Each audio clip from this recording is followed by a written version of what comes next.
Bonjour, excusez-moi, j'ai des problèmes de voix, donc peut-être à certains moments elle va se bloquer, mais ça se débloque en général très vite.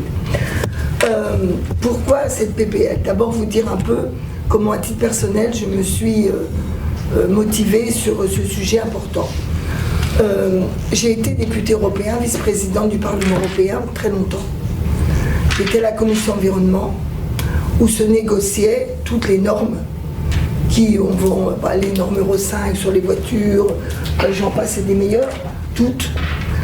Et j'ai été consternée par la manière dont la France était désarmée quand elle rentrait dans les négociations européennes. On arrivait en ordre dispersé, souvent après la bataille, alors même que par exemple les Allemands arrivaient, ils avaient déjà concerté leurs branches industrielles, le gouvernement, les écolos ou les associations de défense de consommateurs et d'environnement. Et puis ils avaient déjà tenté de trouver un compromis entre ces différentes parties qui étaient conformes à l'intérêt allemand. Et on ne peut pas leur reprocher. En revanche, chez nous, rien du tout. Les industriels disaient qu'il faut baisser les normes. Les politiques disaient on a obtenu un accord au Conseil, surtout bougez rien. Et les écolos, toujours plus, etc. Sur des sujets où rarement la France avait une initiative. Par exemple, on n'a jamais tellement attaqué les camions diesel, qui étaient par exemple peu produits en France, etc.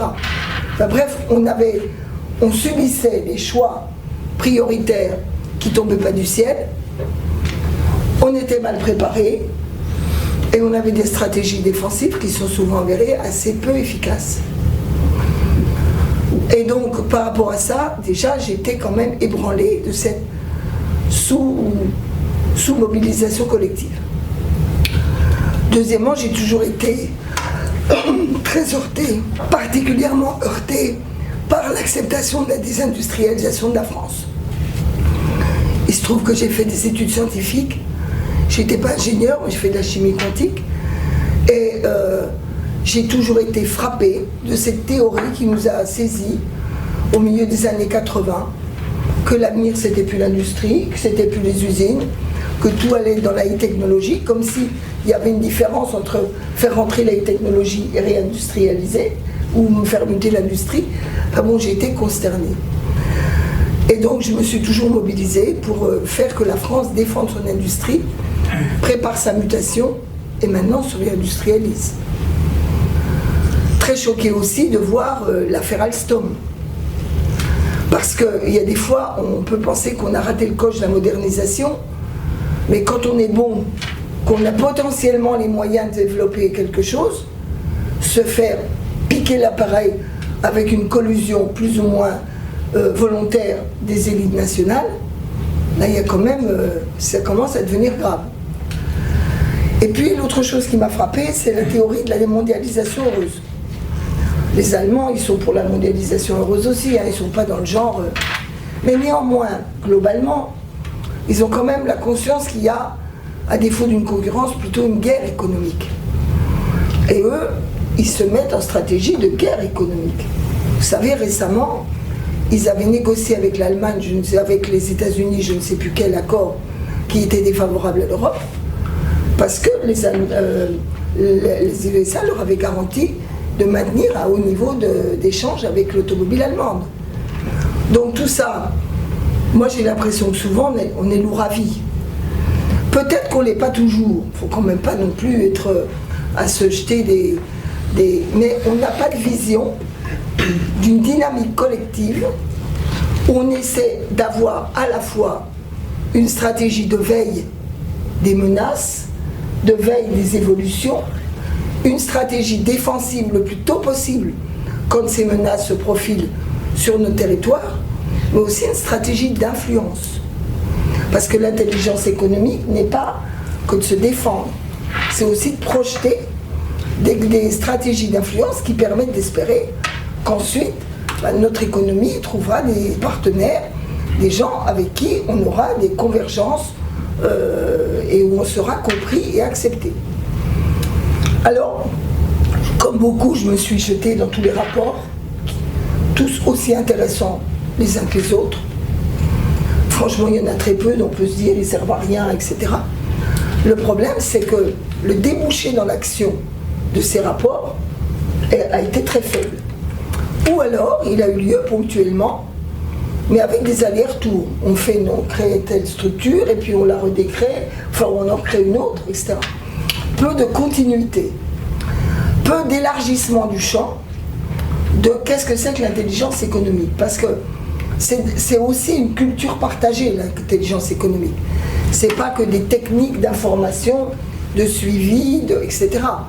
C'est aussi avoir, si je puis dire, des antennes. Quand on est universitaire, quand on fait de la formation, quand on fait de la recherche, quand on est dans une industrie, quand on est dans une collectivité territoriale, avoir ce réflexe, si je puis dire, d'attention à ce qui se passe autour de nous, d'évaluation des risques et de partage avec d'autres, en se disant mais s'il y a ce risque, est-ce qu'on ne pourrait pas faire autre chose, etc. Donc, j'en suis arrivée à la conviction, après avoir travaillé avec beaucoup de gens, vous les avez cités pour une part, qu'il fallait qu'on inscrive dans la loi le principe d'un programme d'intelligence économique nationale, qui évidemment devra être vu tous les 3, 4, 5 ans. Il ne s'agit pas d'avoir une fois pour toutes un truc, pas que ce soit inerte, mais il y a des priorités selon les périodes. On voit par exemple que la cybersécurité a été montante par rapport à il y a 10 ans. Donc il y a des choses qui vont bouger.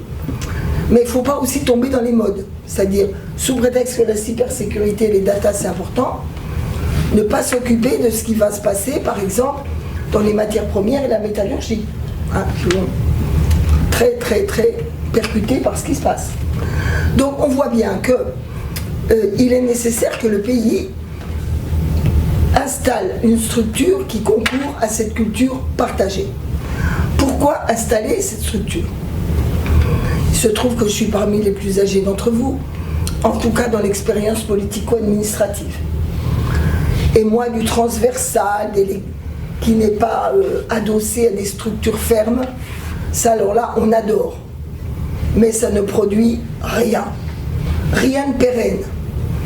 Il faut donc avoir des structures pérennes qui ne soient pas bureaucratiques, qui aient une légitimité politique pour réussir du transversal, mais avec des moyens et pas simplement en disant je te prends un bout du ministère machin qui va travailler avec le bout. Non, il faut une structure qui va travailler avec les différents ministères.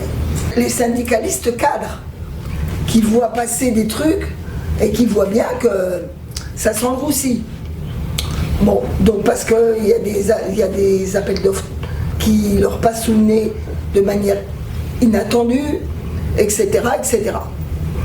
Ou parfois le patronat qui commence à faire, le patron qui commence à faire des alliances à revers avec des concurrents dans des conditions un peu étranges, parce que tout le monde n'est pas pur non plus. Je ne dis pas que l'essentiel des patrons fait ça, ça arrive.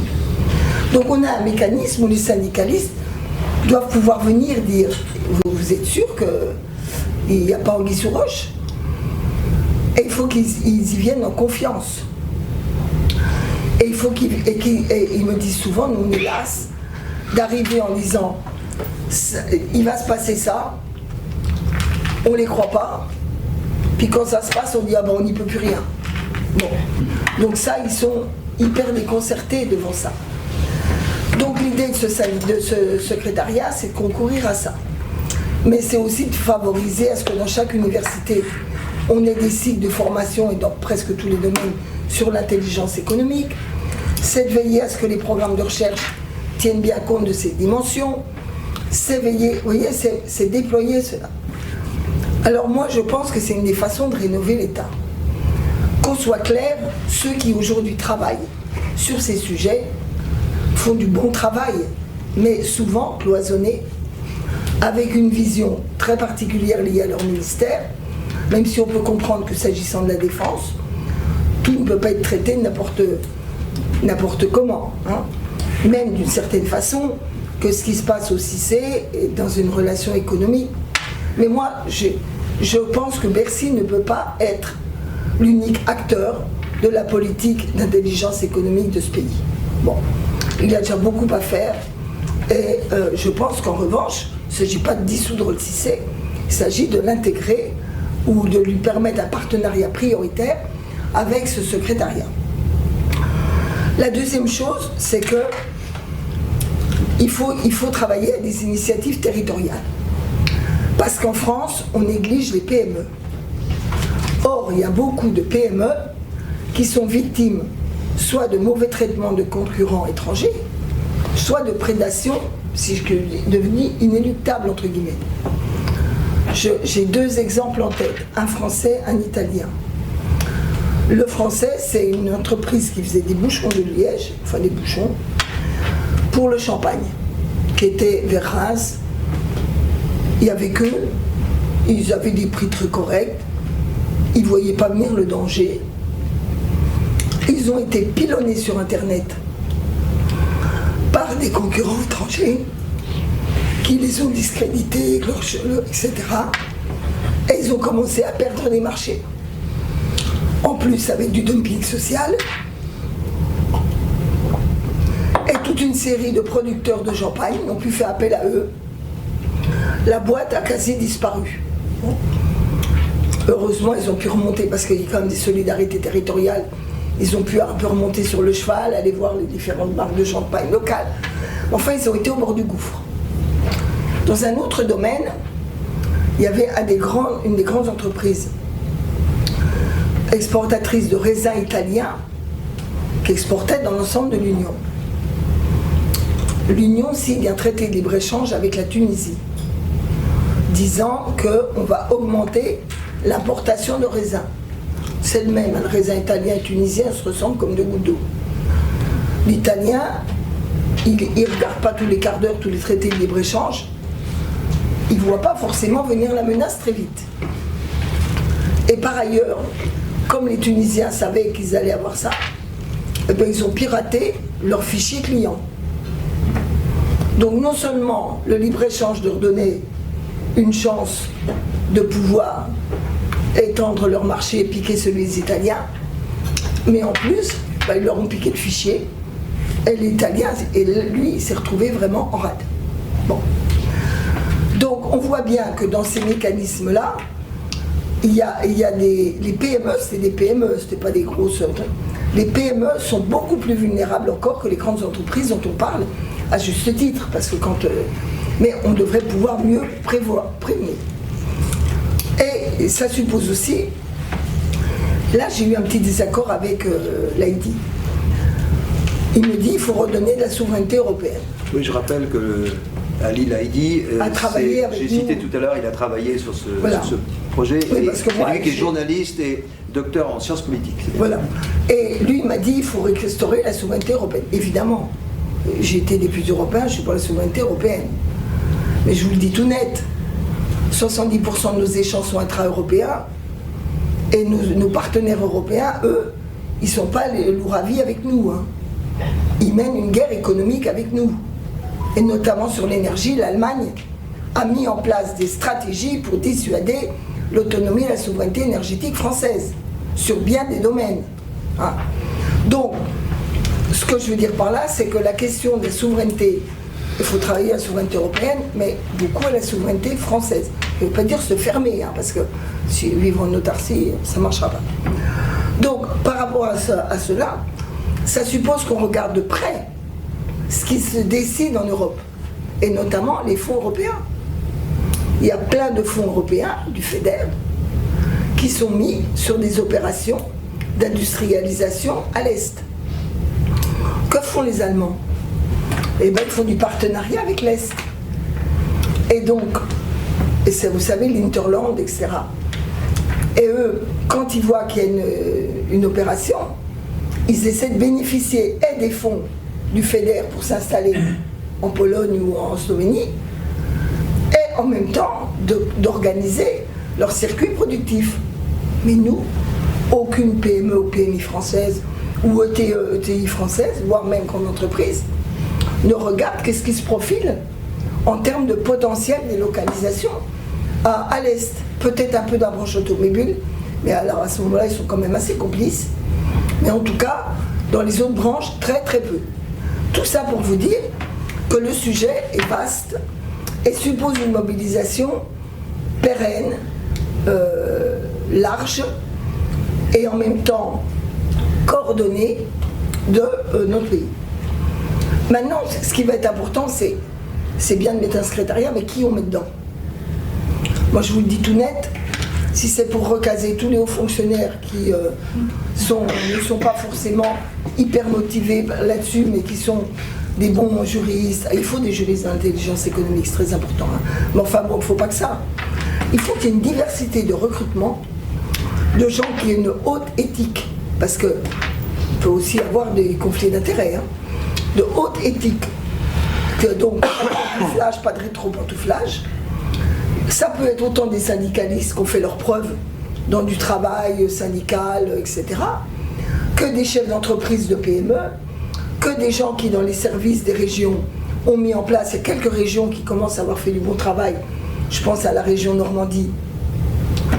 Eure-et-Loire, t'es dans la Normandie? Non, région centre. Ah mais pardon, excusez-moi. Je n'avais pas encore revu tous les... Je t'en veux pas, ne t'inquiète pas. Et donc, on a dans la région Normandie, par exemple, il y a des vrais services qui se mettent en place pour les PME, etc. Et donc, je donne ça, mais aussi des hauts fonctionnaires qui sont très motivés par l'industrie. Il y en a, qui d'ailleurs, souvent, se sentent pas toujours bien entendus. Il faut aussi mobiliser tous nos réseaux extérieurs. Et là, donc, avec le ministère des Affaires étrangères, beaucoup de travail est fait par nos acteurs, comment ils s'appellent, les délégués, conseillers du commerce extérieur. Les conseillers du commerce extérieur. Et ils ont souvent l'impression qu'ils remontent des infos, ils ne sont pas sûrs qu'elles servent vraiment. Entre nous soit dit, c'est vrai aussi de nos services de renseignement, qui parfois remontent des infos très en amont sur certains risques et qui ont le sentiment qu'aucune suite n'est donnée. On démoralise toute une série de gens qui, sur le terrain, font du bon boulot. Parce qu'il y a des gens qui sont attachés à l'avenir de la France et de l'intérêt de la France. Donc c'est aussi l'occasion de retravailler à des liens nouveaux et rendre un peu plus efficaces tous ces circuits d'information et d'influence.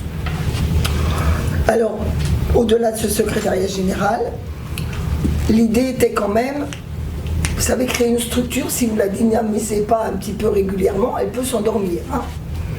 Donc l'idée, c'est d'avoir une délégation parlementaire, comme il y en a une pour le renseignement, qui, avec 50% de sénateurs, 50% de députés, fait le point sur et qui est tenu au secret, hein, sur qu'est-ce qu'on fait en matière d'intelligence économique, où ça commence à sentir le roussi, qu'est-ce qu'on peut, vous voyez, qui veille à entretenir la flamme et à faire que le pays se rende compte des menaces effectives.